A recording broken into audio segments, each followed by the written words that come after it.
नमस्कार, जय हिंद दोस्तों आज की इस क्लास में हम लोग बिहार पुलिस कांस्टेबल री एग्ज़ाम 2024 के लिए सिलेक्टेड क्वेश्चन सेट नंबर 5 को डिस्कस करेंगे। जैसा कि फ्रेंड्स अभी आप देखेंगे तो 1 अगस्त तक आपको बिल्कुल भी कहीं पर आपको स्टॉप नहीं लेना है, बिल्कुल आपको नॉन स्टॉप चलना है और बेहतरीन तरीक़ा से आपको सारे क्वेश्चंस को प्रिपेयर रखना है। और अगर यहाँ पर देखेंगे तो साथियों जितने भी क्वेश्चन अभी आपको रिसेंटली प्रोवाइड किया जा रहा है ये सभी आपका सिलेक्टिव क्वेश्चन है, टारगेट क्वेश्चन है आपके बिहार पुलिस कांस्टेबल के लिए। तो बेहतरीन तरीके से आप सभी लोग जो है सारे क्वेश्चन को रिवीजन करेंगे।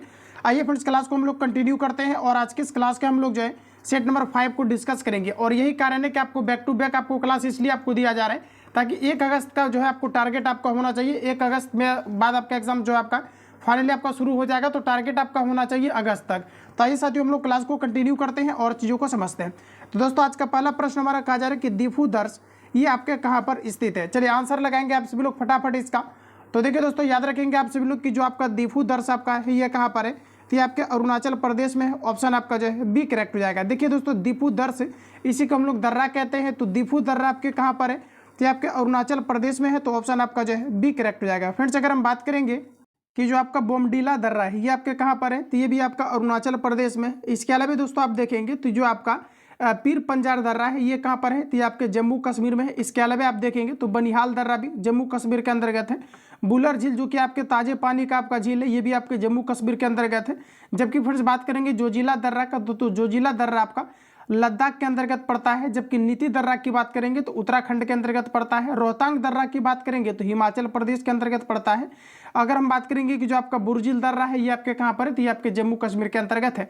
तो दोस्तों इतने फैक्ट को याद रखेंगे, ऑप्शन आपका बी करेक्ट हो जाएगा। और साथियों मैं आपको फर्स्ट में ही बता दूं छोटा सा इन्फॉर्मेशन कि आप सभी लोग जो भी क्या है कि करेंटली अभी आप बिहार पुलिस कांस्टेबल के लिए जो अभी क्या है कि जीतोड़ आप लगे हुए हैं, तो यहाँ पर आप देखेंगे तो आपके लिए ग्रुप बनाया गया है जिसमें कि कंप्लीटली क्या है कि बेस्ट ऑफ द बेस्ट आपको कंटेंट प्रोवाइड किया जा रहा है, जिसमें कि सिस्टमेटिक तरीके से आपका टेस्ट चला जा रहा है। इसके अलावा जितने भी आप देखेंगे तो जिससे क्या फैक्ट आप देखेंगे तो इससे रिलेटेड जो भी आपका होता है, जैसे कि आप देखेंगे तो पीर पंजार दर्रा का या फिर बोमडीला दर्रा का है, इस प्रकार से क्या है कि जो भी आपका रिलेटेड क्वेश्चन है आपका जो कि एग्जाम पॉइंट ऑफ व्यू से इंपॉर्टेंट है, इसका कंप्लीटली आप सभी लोगों को नोट्स प्रोवाइड किया जाता है। इसके बाद देखेंगे तो स्कोर में डेफिनेटली आपका बढ़ोतरी देखने को मिलेगा।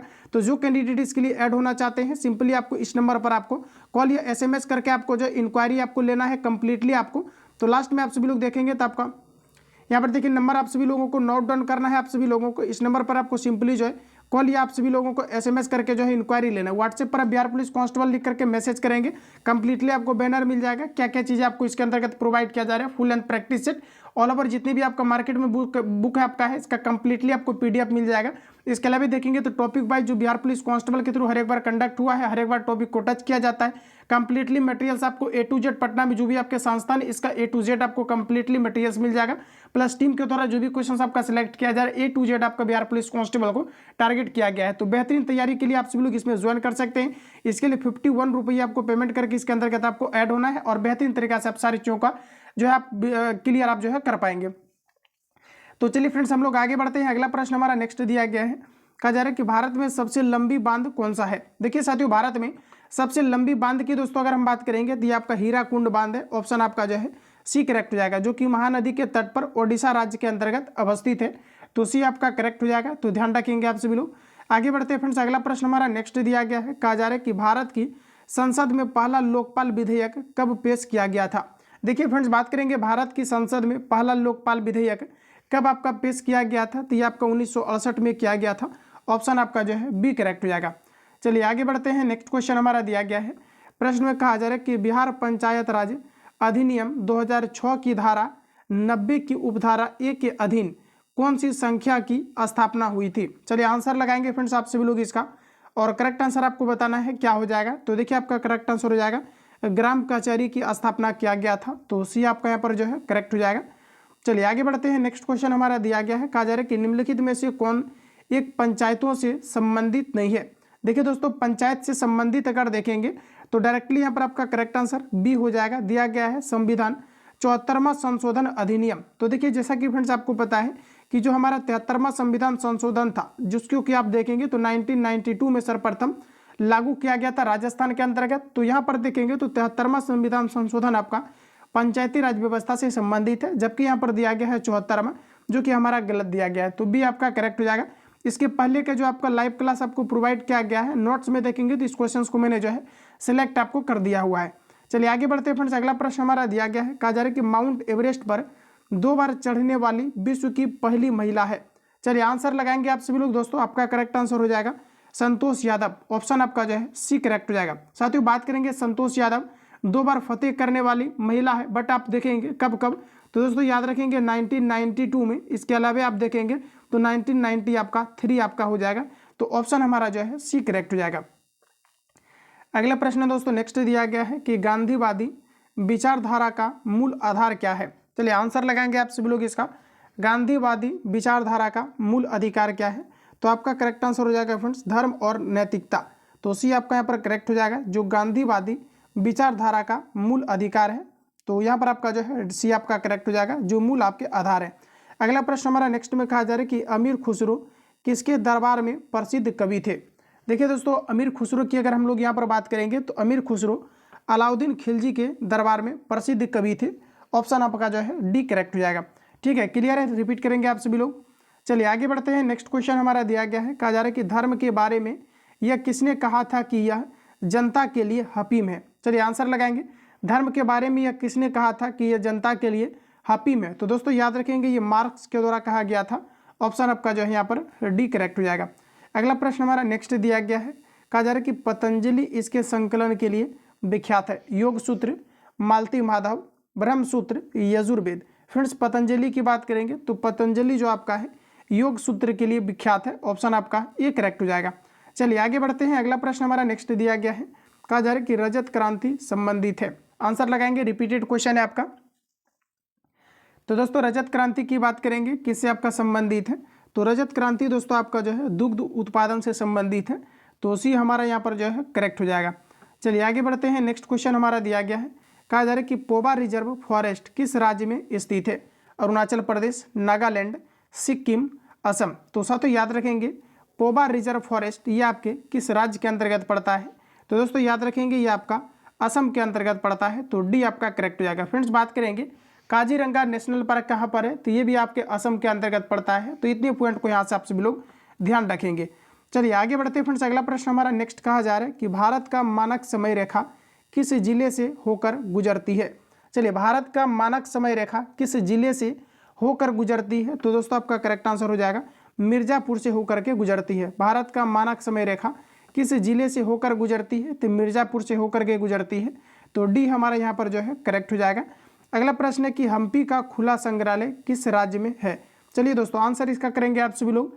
हम्पी का खुला संग्रहालय किस राज्य में है, कर्नाटक, राजस्थान, आंध्र प्रदेश, तमिलनाडु। तो देखिए हम्पी का खुला संग्रहालय ये आपके कर्नाटक के अंतर्गत है। तो ये आपका यहाँ पर जो है करेक्ट हो जाएगा। अगला प्रश्न हमारा नेक्स्ट कहा जा रहा है कि भाभा परमाणु रिसर्च सेंटर कहाँ स्थित है। देखिए भाभा परमाणु रिसर्च सेंटर जिसे हम लोग BARC कहते हैं, इसे हम लोग कहते हैं भाभा एटॉमिक रिसर्च सेंटर। दोस्तों याद रखेंगे भाभा एटॉमिक रिसर्च सेंटर जो है आपके मुंबई में स्थित है, जिसकी की स्थापना की बात करेंगे तो ये आपका 1954 में किया गया था। भाभा परमाणु रिसर्च सेंटर कहाँ पर आपका है, तो ये आपका मुंबई में है। ऑप्शन आपका डी करेक्ट हो जाएगा। अगला प्रश्न नेक्स्ट दिया गया है, भारत में जूट सबसे अधिक कहाँ होती है। चलिए आंसर लगाएंगे आप सभी लोग इसका। पहले भारत में अधिकतम जूट का उत्पादन कहाँ पर किया जाता है, तो दोस्तों बंगाल के डेल्टा क्षेत्र में जूट का उत्पादन सबसे अधिक किया जाता है। जबकि फ्रेंड्स बात करेंगे चावल का उत्पादन भारत के अंतर्गत सबसे ज़्यादा पश्चिम बंगाल के अंतर्गत किया जाता है। ऑल ओवर वर्ल्ड में देखेंगे तो चाइना जो है अग्रणी राज्य है चावल के उत्पादन में। तो ऑप्शन हमारा सी करेक्ट हो जाएगा। आगे बढ़ते हैं। नेक्स्ट क्वेश्चन हमारा दिया गया है, नीलगिरी के पहाड़ी क्षेत्रों में किसकी खेती की जाती है। चलिए दोस्तों आंसर लगाएंगे इसका आप सभी लोग। नीलगिरी की पहाड़ी क्षेत्रों में किसकी खेती की जाती है, तो मैक्सिमम आप देखेंगे तो कॉफ़ी का खेती किया जाता है। दोस्तों कॉफ़ी उत्पादन में ध्यान रखेंगे कर्नाटक अग्रणी राज्य है। कॉफ़ी जो हमारे भारत में उगाया जाता है मैक्सिमम इसका प्रकार अरेबिका है। कॉफ़ी में पाए जाने वाला जो आपके नशीले पदार्थ होते हैं इसे हम लोग कहते हैं कैफीन। तो इतने पॉइंट को याद रखेंगे। ऑप्शन आपका सी करेक्ट हो जाएगा। फ्रेंड्स बात करेंगे चाय उत्पादन का, तो चाय उत्पादन में अग्रणी राज्य असम है। ध्यान रखेंगे असम में सर्वप्रथम जो है चाय की खेती किया गया था। बिहार के अंतर्गत देखेंगे तो किशनगंज के अंतर्गत चाय की खेती किया जाता है। इतने पॉइंट को यहाँ से आप लोग क्लियर रखेंगे। अगला प्रश्न हमारा कहा जा रहा है कि निम्नलिखित में से कौन सुमेलित नहीं है, शास्त्रीय भाषा मान्यता प्राप्त वर्षी। आंसर लगाएंगे इसका आप सभी लोग। फ्रेंड्स यहाँ पर आप देखेंगे तो आपका दिया गया है संस्कृत 2004 दिया गया है, जो कि फ्रेंड्स आपका गलत है, जबकि संस्कृत को आप देखेंगे तो 2000 यहाँ पर आपका 5 होना चाहिए था, इसलिए हमारा जो है गलत दिया गया है और हमें गलत छांटना है, तो करेक्ट हो जाएगा ऑप्शन ए।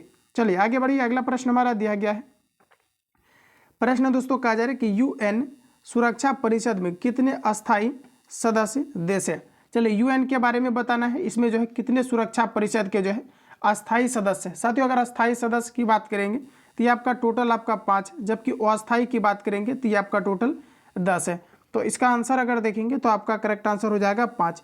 प्रश्न क्या है, तो कहा जा रहा है कि अस्थायी सदस्यों की टोटल संख्या कितनी है, तो ये आपका 5 है, जिसमें कि आप सभी लोग देखेंगे तो इसमें 5 में आपका अमेरिका आता है, फ्रांस आता है, चाइना आता है, और रूस और आपके इंग्लैंड आते हैं। ध्यान रखेंगे सुरक्षा परिषद में 5 सदस्य कौन कौन से हैं, तो अमेरिका, फ्रांस, चीन और आपके रूस और आपके इंग्लैंड है। तो ध्यान रखेंगे ऑप्शन आपका जो है ये करेक्ट हो जाएगा।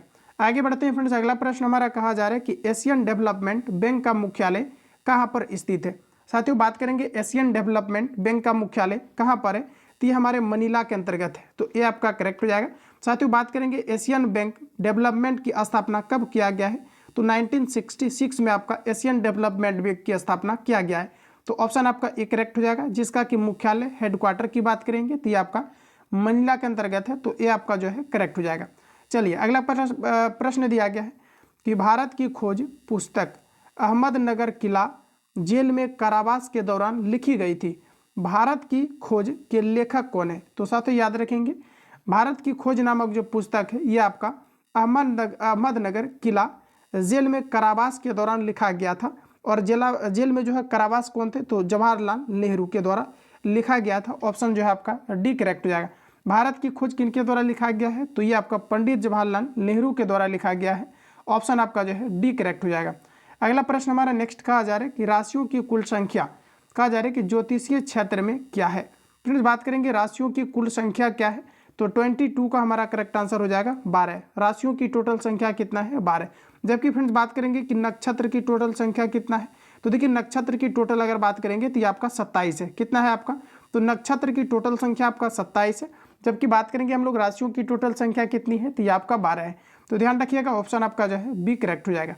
आगे बढ़ते हैं, अगला प्रश्न हमारा कहा जा रहा है कि कौन सा रिटायर्ड ICS अधिकारी भारतीय राष्ट्रीय कांग्रेस के 1885 में गठन में शामिल रहा था।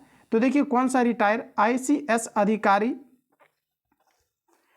भारतीय राष्ट्रीय कांग्रेस के 1885 में गठन में जो है शामिल रहा था, तो देखिए आपका जो है AO ह्यूम रहा था। देखिए दोस्तों भारतीय राष्ट्रीय कांग्रेस की स्थापना 1885 में किया गया था, जिसमें कि आप देखेंगे तो मुख्य रूप से जो इसका गठन किया गया था AO ह्यूम के द्वारा ही किया गया था, तो डी आपका करेक्ट हो जाएगा। भारतीय राष्ट्रीय कांग्रेस का पहला अधिवेशन मुंबई के अंतर्गत किया गया था, तो इतनी पॉइंट को आप लोग जो है ध्यान रखेंगे। चलिए आगे बढ़िए, अगला कहा जा रहा है कि तमस उपन्यास के लेखक कौन है। चलिए आंसर लगाएंगे आप सभी लोग, तमस उपन्यास के लेखक कौन है, तो साथियों 24 का करेक्ट आंसर हो जाएगा भीम साहनी। ध्यान रखेंगे भीष्म साहनी जो कि तमस उपन्यास के लेखक हैं, तो ऑप्शन आपका जो है ए करेक्ट हो जाएगा। चलिए अगले बढ़ते हैं, नेक्स्ट क्वेश्चन हमारा कहा जा रहा है कि भारतीय आज़ादी के समय इंग्लैंड के प्रधानमंत्री कौन थे। इंपॉर्टेंट रहेगा एग्जाम के लिए। साथियों बताना है कि जब भारतीय आज़ादी के समय इंग्लैंड के प्रधानमंत्री कौन थे, तो आपका करेक्ट आंसर हो जाएगा क्लेमेंट एटली। ध्यान रखेंगे क्लेमेंट एटली भारतीय आज़ादी के दौरान इंग्लैंड के प्रधानमंत्री थे, तो उसी आपका यहाँ पर करेक्ट हो जाएगा। अगला प्रश्न हमारा नेक्स्ट में कहा जा रहा है महात्मा गांधी और बाबा साहेब आम्बेडकर के बीच पूना संधि कब हुई थी। आंसर लगाएंगे फ्रेंड्स आप सभी लोग, महात्मा गांधी और बाबा साहेब आम्बेडकर के बीच पूना पैक्ट कब हुआ था। तो देखिए पूना पैक्ट पर हस्ताक्षर जो किया गया था 1932 में महात्मा गांधी और डॉक्टर भीमराव अंबेडकर के बीच किया गया था। तो यहाँ पर आप साथियों देखेंगे तो करेक्ट आंसर बी हो जाएगा। रिपीटेड क्वेश्चन है, याद रखेंगे। चलिए आगे बढ़ते हैं, अगला क्वेश्चन दिया गया है सिंह का संरक्षण होता है। देखिए सिंह की संरक्षण की बात करेंगे तो यहाँ पर आपका जो राइट आंसर हो जाएगा ये हो जाएगा गिर आपका नेशनल पार्क में जो है सिंह का संरक्षण होता है। दोस्तों याद रखेंगे गिर जो नेशनल पार्क है ये आपका गुजरात में पड़ता है। और साथियों अगर बात करेंगे कि मानस नेशनल पार्क कहाँ पर है, जो कि हाथी के लिए प्रसिद्ध है, हाथी संरक्षण के लिए, तो देखिए मानस जो आपका है ये आपका कहाँ पर है, तो ये आपका असम में है। ध्यान रखेंगे दोस्तों कहाँ पर आपका है, तो ये आपका असम में है। काजीरंगा नेशनल पार्क भी आपके असम के अंतर्गत है, जो कि एक सींग वाले गेंडा के लिए और हाथी के लिए प्रसिद्ध है। साथियों बात करेंगे हम लोग जिम कॉर्बेट नेशनल पार्क कहाँ पर है, तो ये आपका जो है उत्तराखंड में है, जो कि भारत का पहला राष्ट्रीय पार्क था। जिम कॉर्बेट नेशनल पार्क की स्थापना 1936 में आपका किया गया था। तो साथियों बोला जा रहा है कि सिंह का संरक्षण कहाँ पर होता है, तो गिर नेशनल पार्क में होता है। गिर नेशनल पार्क कहाँ पर है, तो ये आपके गुजरात के अंतर्गत है, तो डी आपका करेक्ट हो जाएगा। चलिए आगे बढ़ते हैं। नेक्स्ट क्वेश्चन दिया गया है, प्रसिद्ध पेंटर राजा रवि वर्मा किस रियासत से जुड़े थे। प्रसिद्ध पेंटर राजा रवि वर्मा किस रियासत से जुड़े थे, तो दोस्तों ये आपका जो है त्रावणकोर से जुड़ा हुआ है, तो बी आपका जो है करेक्ट हो जाएगा। अगला प्रश्न आपके सामने दिया गया है, बिहार में बहने वाली नदियों में किसका उद्गम अमरकंटक से है। साथियों अमरकंटक की बात करेंगे तो इसके पहले ऑलरेडी मैंने आपको रिवील कराया है कि जो हमारा सोन नदी है इसका उद्गम आपका अमरकंटक से है, तो बी करेक्ट हो जाएगा। बिहार में बहने वाली नदियों में किसका उद्गम अमरकंटक से है, तो बी आपका करेक्ट हो जाएगा। बिहार में शोक नदी के रूप में किसे जाना जाता है, तो साथियों याद रखेंगे कोसी नदी को बिहार का शोक नदी कहा जाता है। चलिए आगे बढ़ते हैं। नेक्स्ट क्वेश्चन हमारा कहा जा रहा है कि पूर्ण स्वराज का संकल्प कांग्रेस के द्वारा कब पारित किया गया। पूर्ण स्वराज का संकल्प कांग्रेस के द्वारा किस तिथि को पारित किया गया। देखिए दोस्तों ये आपका 31 दिसंबर 1929 को लाहौर में किया गया था, तो बी आपका करेक्ट हो जाएगा। देखिए रिपीट कर लेना आप सभी लोग, पूर्ण स्वराज का संकल्प कांग्रेस के द्वारा कब पारित किया गया। 31 दिसंबर 1929 को किया गया था, तो बी आपका करेक्ट हो जाएगा। आगे बढ़ते हैं। नेक्स्ट क्वेश्चन कहा जा रहा है कि मार्को पोलो 1292 से 1294 के मध्य डैश से भारत आया था। साथियों मार्को पोलो की बात करेंगे तो ये जो भारत आए थे ये आपका वेनिस से आए थे, तो डी आपका यहाँ पर करेक्ट हो जाएगा। अगला प्रश्न आप देखेंगे तो नेक्स्ट कहा जा रहा है कि भारत के संविधान के अनुच्छेद 243 ख के अधीन कौन सा कहा जा रहा है कि स्वासी संस्था की स्थापना की गई है। देखिए फ्रेंड्स भारत के संविधान के अनुच्छेद 243 ख के अधीन कौन स्वासी संस्था की स्थापना किया गया है, तो देखिए आपका जो है पंचायत का किया गया है, ये आपका करेक्ट हो जाएगा। ध्यान रखना साथियों पंचायती राज व्यवस्था जो आपका है ये आपका राज्य सूची का विषय है, तो ध्यान रखेंगे पंचायती राज्य का सदस्य बनने के लिए मिनिमम आपका जो आयु होना चाहिए ये आपका 21 ईयर्स आपके होने चाहिए। चलिए आगे बढ़ते हैं। नेक्स्ट प्रश्न दिया गया है, कहा जा रहा है कि सिरपुर में किस राजवंश के शासनकाल में रानी कहा जा रहा है कि वास्टा ने ईंटों से एक मंदिर का निर्माण करवाया था। चलिए आंसर इसका पहले आप लोग लगाएंगे।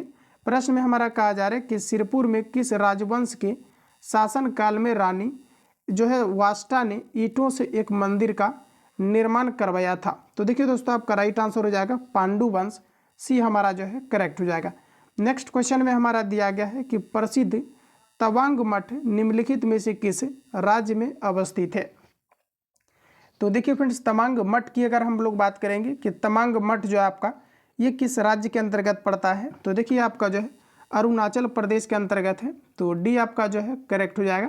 प्रसिद्ध तवांग मठ कहाँ पर है, तो ये अरुणाचल प्रदेश के अंतर्गत है, तो डी आपका दोस्तों करेक्ट हो जाएगा। देखिए तवांग मठ जो आपका है ये बौद्ध मठ है, ध्यान रखेंगे, जो कि भारत का सबसे बड़ा मठ है, तो ध्यान रखिएगा ऑप्शन आपका डी करेक्ट हो जाएगा। चलिए आगे बढ़ते हैं। अगला प्रश्न दोस्तों नेक्स्ट कहा जा रहा है कि प्राथमिक कहा जा रहा है कि विपणन समिति किस कार्य को नहीं करती है। प्राथमिक विपणन समिति किस कार्य को नहीं करती है, तो देखिए दोस्तों प्राथमिक विपणन समिति समर्थन मूल्य का निर्धारण जो है आपका नहीं करती है, तो सी आपका जो है करेक्ट हो जाएगा। अगला प्रश्न हमारा नेक्स्ट दिया गया है, कहा जा रहा है कि मशहूर नाइक जूते और कपड़े भारत सहित अनेक देशों में पहने जाते हैं। शब्द नाइक का अर्थ क्या है। देखिए दोस्तों नाइक का जो आपका अर्थ है विजय की यूनानी देवी है, ऑप्शन आपका ए करेक्ट हो जाएगा। देखिए ध्यान रखिएगा यहाँ से आपका कन्फ्यूजन भी होता है, तो यहाँ पर आपका करेक्ट आंसर हो जाएगा विजय की यूनानी देवी, ये आपका साथियों करेक्ट हो जाएगा। आगे बढ़ते हैं दोस्तों। अगला क्वेश्चन हमारा दिया गया है कि निम्नलिखित में से कौन सा युग्म सुमेलित नहीं है। देखिए राज्यसभा सभापति दिया गया है, लोकसभा स्पीकर, विधानसभा जो है विधान परिषद सभापति, विधानसभा स्पीकर दिया गया है, तो देखिए ऑथेंटिक आंसर की बात करेंगे तो आपको दिया गया है विधानसभा स्पीकर दिया गया है, तो देखिए विधानसभा जो स्पीकर दिया गया है ये आपका सुमेलित नहीं है। विधानसभा की अध्यक्षता करने वाला जो आपका देखेंगे तो ये कौन करते हैं, तो दोस्तों याद रखेंगे विधानसभा की जो अध्यक्षता करता है ये अक्सर आप देखेंगे तो उसी का क्या होता है कि जो अध्यक्ष रहता है विधानसभा का, इन्हीं के द्वारा किया जाता है इनकी अध्यक्षता। तो डी आपका यहाँ पर जो है करेक्ट हो जाएगा। तो ध्यान रखिएगा आप सभी लोग, ऑप्शन आपका जो है डी करेक्ट हो जाएगा, जो कि आपका गलत दिया गया है। अगला प्रश्न है दोस्तों, नेक्स्ट कहा जा रहा है कि राज्यसभा के लिए राष्ट्रपति के द्वारा कितने सदस्य मनोनीत किए जाते हैं। देखिए, राज्यसभा में राष्ट्रपति के द्वारा टोटल 12 सदस्यों को मनोनीत किया जाता है, जबकि एंग्लो इंडियन से 2 सदस्यों को मनोनीत किया जाता है। तो बी आपका यहाँ पर करेक्ट हो जाएगा। देखिए दोस्तों, राज्यसभा के सदस्यों का कार्यकाल 6 वर्ष का होता है, जबकि लोकसभा के कार्यकाल आप देखेंगे तो ये आपका 5 वर्ष का होता है। तो बी आपका यहाँ पर जो है करेक्ट हो जाएगा। चलिए आगे बढ़ते हैं फ्रेंड्स। अगला प्रश्न हमारा नेक्स्ट दिया गया है। प्रश्न में आपको कहा जा रहा है कि डोल उत्सव या डोल जात्रा त्यौहार किस राज्य में मनाया जाता है। देखिए, डोल उत्सव या डोल जात्रा त्यौहार किस राज्य में मनाया जाता है। तो फ्रेंड्स ये आपका पश्चिम बंगाल में मनाया जाता है। ध्यान रखिएगा, पश्चिम बंगाल में डोल उत्सव या डोल जात्रा त्यौहार मनाया जाता है। तो डी आपका करेक्ट हो जाएगा। अगला प्रश्न है साथियों, कहा जा रहा है कि वर्ष 2022 का साहित्य अकादमी पुरस्कार से हिंदी भाषा के लिए किसे सम्मानित किया गया है। देखिए, साहित्य के क्षेत्र में 2022 में हिंदी भाषा के लिए नोबेल पुरस्कार से बद्री नारायण को सम्मानित किया गया है। तो बी आपका जो है करेक्ट हो जाएगा। चलिए अगला प्रश्न में कहा जा रहा है कि हाल ही में चर्चा में रहे पुस्तक, कहा जा रहा है कि विक्ट्री सिटी किसके द्वारा लिखा गया है। तो साथियों, विक्ट्री सिटी की अगर हम लोग बात करेंगे तो रिसेंटली अभी आपका सलमान रुश्दी के द्वारा लिखा गया है। तो ये आपका करेक्ट हो जाएगा। अगला प्रश्न हमारा नेक्स्ट में दिया गया है। कहा जा रहा है कि भारत के शतरंज खिलाड़ियों की अगस्त 2023 में जारी रैंकिंग में 3 दशक से अधिक समय तक भारत के शीर्ष स्थान पर रहने वाला विश्वनाथन आनंद को पीछे छोड़कर कौन भारतीय, कहा जा रहा है कि आपका शतरंज खिलाड़ी के आगे निकल गया है। तो देखिए बताना है शतरंज में कौन आगे निकल गया है। देखिए दोस्तों, शतरंज का जो शुरुआत हुआ है ये भारत से हुआ है और भारत जो है शतरंज का जन्मभूमि है। तो यहाँ पर आपका करेक्ट आंसर हो जाएगा डी मुकेश, बी आपका जो है करेक्ट हो जाएगा। चलिए अगला प्रश्न आप देखेंगे तो कहा जा रहा है कि 12 से 19 सितंबर 2023 में ब्राज़ील के रियो डी जेनेरियो में आयोजित ISSF विश्व कप टूर्नामेंट में भारत के किस खिलाड़ी ने स्वर्ण पदक जीता है। चलिए आंसर लगाएंगे आप सभी लोग दोस्तों कि रियो डी जेनेरियो में अभी रिसेंटली ISSF विश्व कप टूर्नामेंट में किस भारतीय ने खिताब जीता है। तो ये अभी आप देखेंगे तो आपका जो है ये जो है आपका इनला वेनिल जो है आपका वला रिवान के द्वारा जीता गया है। तो बी आपका दोस्तों करेक्ट हो जाएगा। रिपीट कर लेना आप सभी लोग इसको। चलिए अगला क्वेश्चन के साथ बात करेंगे तो कहा जा रहा है कि प्रिंटिंग प्रेस तकनीक के आविष्कारक हैं। प्रिंटिंग प्रेस तकनीक के आविष्कारक कौन है ये आपको नंबर बताना है। तो देखिए आपका दोस्तों करेक्ट आंसर हो जाएगा गुटेनबर्ग, डी हमारा करेक्ट हो जाएगा। अगला प्रश्न में कहा जा रहा है कि जनवरी 2023 में भारत की अध्यक्षता में G20 कहा जा रहा है कि स्वास्थ्य कार्य समूह की पहली बैठक का आयोजन कहाँ किया गया है। ये क्वेश्चन से इंपॉर्टेंट होगा, ध्यान रखिएगा। ये आपका चेन्नई में किया गया है। तो डी आपका करेक्ट हो जाएगा। अगला प्रश्न में दोस्तों कहा जा रहा है कि निम्नलिखित पुस्तकों के कहा जा रहा है कि विमेलित विकल्प को चुने। देखिए आपको बताना है जो आपका गलत है विमेलित है यह बताना है। जैसे कि फ्रेंड्स आप देखेंगे तो दिया गया है विदर इंडिया रविंद्रनाथ टैगोर दिया गया है। साथियों अगर हम बात करेंगे विदर इंडिया जो है इसका लेखक कौन है तो जवाहरलाल नेहरू है, बट यहाँ पर रविंद्रनाथ टैगोर दिया गया है। तो यही हमारा गलत दिया गया है। बाकी आप देखेंगे तो लाइट डिवाइन दिया गया, अरविंद घोष बिल्कुल करेक्ट दिया गया है, गीता रहस्य दिया गया है, बाल गंगाधर तिलक करेक्ट दिया गया है, India and communism Bhimrao Ambedkar, ये सभी फैक्ट हमारा गलत करेक्ट दिया गया है। तो विदर इंडिया की दोस्तों बात करेंगे तो ये जवाहरलाल नेहरू के द्वारा लिखा गया है। तो ये आपका यहाँ पर जो है करेक्ट हो जाएगा। अगला प्रश्न दोस्तों नेक्स्ट कहा जा रहा है कि बिहार में 1857 की क्रांति के नेता कुंवर सिंह का देहांत कब हुआ। देखिए 1857 की क्रांति के नेता कुंवर सिंह का देहांत ये आपका 26 अप्रैल 1858 को हुआ है। तो ये आपका जो है करेक्ट हो जाएगा। अगला प्रश्न दिया गया है कि राजकुमार शुक्ल किस गांव के निवासी थे। देखिए फ्रेंड्स बात करेंगे राजकुमार शुक्ल किस गांव के निवासी थे तो आपका करेक्ट आंसर हो जाएगा मुरली जो है भरहवा के निवासी थे। ध्यान रखिएगा राजकुमार शुक्ल किस गांव के निवासी थे तो मुरली भरहवा के थे। ऑप्शन आपका सी करेक्ट हो जाएगा। आगे बढ़ते हैं फ्रेंड्स। अगला में हमारा कहा जा रहा है कहा जा रहा है कि सदाकत आश्रम की स्थापना हेतु लगभग 20 एकड़ जमीन किसने दान में दी थी। सदाकत आश्रम की स्थापना हेतु लगभग 20 एकड़ जमीन किसने दान में दिया था। तो फ्रेंड्स हमारा राइट आंसर हो जाएगा खैरू मियाँ ने दिया था। ध्यान रखिएगा ऑप्शन आपका जो है सी राइट हो जाएगा। अगला प्रश्न है दोस्तों, कहा जा रहा है कि हम बहुत बड़ी भूल करेंगे यदि हम बिहार की जनता और उसके मंत्रिमंडल को लीग के नेताओं के हिंसक हुआ कहा जा रहा है कि असभ्य आक्रमणों के आगे आरक्षित छोड़ देंगे। वर्ष 1946 में यह बात किसने कही थी। देखेंगे तो यहाँ पर हमारा ऑथेंटिक आंसर हो जाएगा सरदार पटेल ने कहा था। डी आपका करेक्ट हो जाएगा। सर तो इन सभी क्वेश्चंस का कंप्लीटली आप सभी लोगों को रिवीजन करते रहना है। आगे बढ़ते हैं फ्रेंड्स। अगला प्रश्न हमारा कहा जा रहा है कि एक गतिशील बस में एकाएक ब्रेक लगाने से बस सवारी आगे की ओर झुक जाती है, यह किस नियम का पालन करती है। न्यूटन का पहला गति नियम कहता है कि कोई भी वस्तु अपना विरामावस्था तब तक बनाए रखती है जब तक कि उस पर बाह्य बल न लगा हो, और ये हमारा न्यूटन का फर्स्ट लॉ के अकॉर्डिंग लागू होता है। तो ये आपका जो है करेक्ट हो जाएगा। नेक्स्ट क्वेश्चन है साथियों, कहा जा रहा है कि एक साधारण आवर्धक ग्लास में निम्न शामिल है। चलिए आंसर लगाएंगे। एक साधारण आवर्धक ग्लास में निम्न शामिल है। तो दोस्तों इसमें आपका छोटी फोकस लंबाई के उत्तल लेंस आपके शामिल होते हैं। तो बी आपका यहाँ पर जो है करेक्ट हो जाएगा। आगे बढ़िए, अगला क्वेश्चन दिया गया आधुनिक आवर्त सारणी आधारित है। फ्रेंड्स बात करेंगे हम लोग आधुनिक आवर्त सारणी का। तो सबसे पहले आप सभी लोग सभी ऑप्शंस को पढ़िए आप सभी लोग। तो देखिए दोस्तों याद रखना आप सभी लोग, आधुनिक आवर्त सारणी जो दिया गया है ये मोसले के द्वारा दिया गया है, और ये आपका कंप्लीटली जो है परमाणु क्रमांक पर आधारित है। दोस्तों याद रखेंगे आधुनिक आवर्त सारणी को जो है मोसले के द्वारा दिया गया है, जिसमें कि कुल आप देखेंगे तो 18 आपका वर्ग है, और ये जो आपका कंप्लीटली है परमाणु क्रमांक पर आधारित है। तो सी आपका साथियों करेक्ट हो जाएगा। आगे बढ़ते हैं फिर अगला प्रश्न हमारा दिया गया है एल्केन का सूत्र होता है। साथियों बात करेंगे एल्केन का। तो देखिए आप सभी लोग याद रखना एल्केन का जो सूत्र होता है आपका CnH2n+2 होता है। तो भी यहाँ पर आपका दोस्तों करेक्ट हो जाएगा। जबकि फ्रेंड्स बात करेंगे एल्किन का सूत्र क्या होता है, तो CnH2n होता है, जिसे हम लोग एल्किन कहते हैं। फ्रेंड्स बात करेंगे कि जो आपके एल्काइन होता है, ध्यान रखिएगा CnH2n-2 ये आपका एल्काइन होता है। तो इतने पॉइंट को याद रखेंगे, बी हमारा करेक्ट हो जाएगा।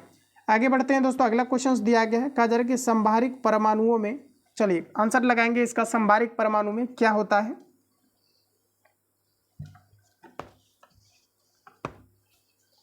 तो देखिए साथियों संभारिक परमाणु में जो आपका है न्यूक्लियनों की संख्या समान होती है। तो यहाँ पर आपका सी करेक्ट हो जाएगा। संभारिक परमाणु में न्यूक्लियॉन्स की संख्या आपका समान होता है।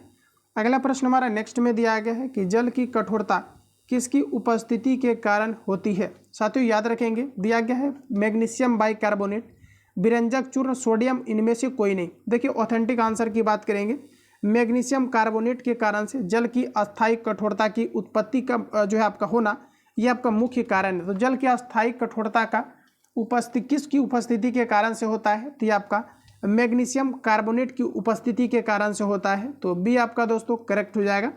चलिए आगे बढ़ते हैं फ्रेंड्स। अगला प्रश्न हमारा कहा जा रहा है कि ल्यूमेन किसका मात्रक है। चलिए आंसर लगाएंगे ल्यूमेन किसका मात्रक है। फ्रेंड्स याद रखेंगे ज्योति फ्लक्स का मात्रक ल्यूमेन है आपका, ऑप्शन सी करेक्ट हो जाएगा। अगला प्रश्न में कहा जा रहा है कि वायुमंडल में नाइट्रोजन गैस की प्रतिशतता कितनी है।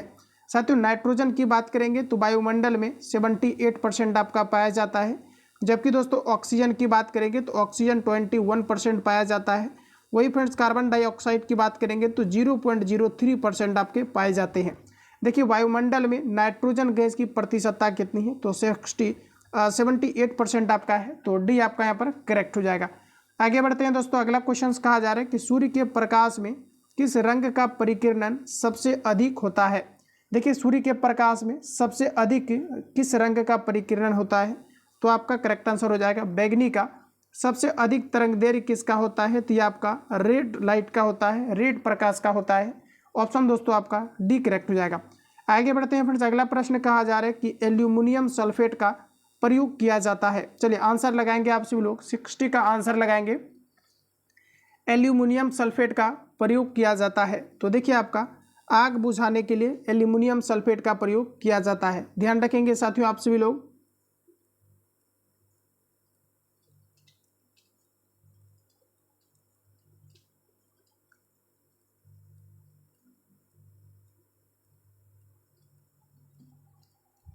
देखिए साथियों, यहाँ पर अगर आंसर की बात करेंगे तो देखिए आपका आग बुझाने के लिए भी इसका प्रयोग किया जाता है। इसके अलावा आप देखेंगे साथियों तो कपड़ों की छपाई में भी जो है आपका एल्यूमिनियम सल्फेट का प्रयोग आपका किया जाता है। तो यहाँ पर अगर दोस्तों देखेंगे तो ऑप्शन आपका जो है सी करेक्ट हो जाएगा। इनमें आपका जो दोनों दिया गया है, दोनों आपका फ्रेंड्स करेक्ट दिया गया है।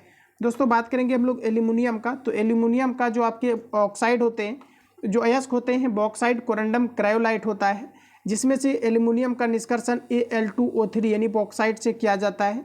तो प्रश्न हमारा यहाँ से आता है कि उभयधर्मी ऑक्साइड का उदाहरण क्या है, तो ये आपका Al2O3 होता है।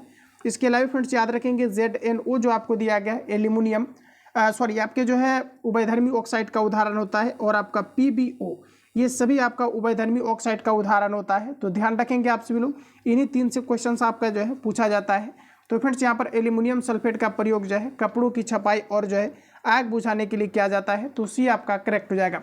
तो साथियों यहाँ पर देखेंगे तो इसमें आपका टोटली देखेंगे तो आपका 60 क्वेश्चन आपको दिया गया था, जो कि कंप्लीटली मैंने आपको जो है सिलेक्टिव क्वेश्चन आपको बेहतरीन तरीका से रिवील करा दिया है। बाकी किसी प्रकार का डाउट या संशय हो तो कमेंट बॉक्स में अपना फीडबैक देंगे। जो लोग चैनल पर पहली बार विजिट किए हैं, चैनल को सब्सक्राइब करके बेल आइकन को प्रेस कर लेना, क्योंकि जब भी क्लास अपलोड हो नोटिफिकेशन आपको साथियों टाइम टू टाइम मिलते रहे। और बैक टू बैक आप सभी लोग जो है सेट कंटिन्यू लगाते रहें। 1 अगस्त तक आप सभी लोगों को सीरियस होकर के सारे जो है कंप्लीटली मटेरियल्स को क्लियर करके रखना है। और सेट में आपको 70+ का आपको स्कोर टारगेट आपको लेकर के चलना है। मैक्सिमम क्वेश्चन नोट से आपका आ जाएगा। जो भी आप सेट लगाएंगे तो आप सभी लोग नोट्स को क्लियर कीजिए, क्योंकि नोट्स आपका जो भी आपका बुक प्रिपेयर होता है ये आप देखेंगे तो आपके पटना के थ्रू ही आपका होता है, अलग अलग संस्थान से।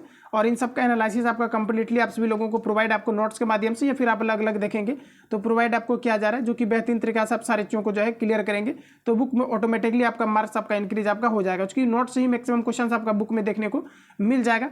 तो साथियों मिलते हैं नेक्स्ट क्लास में, तब तक के लिए जय हिंद, बेस्ट ऑफ लक।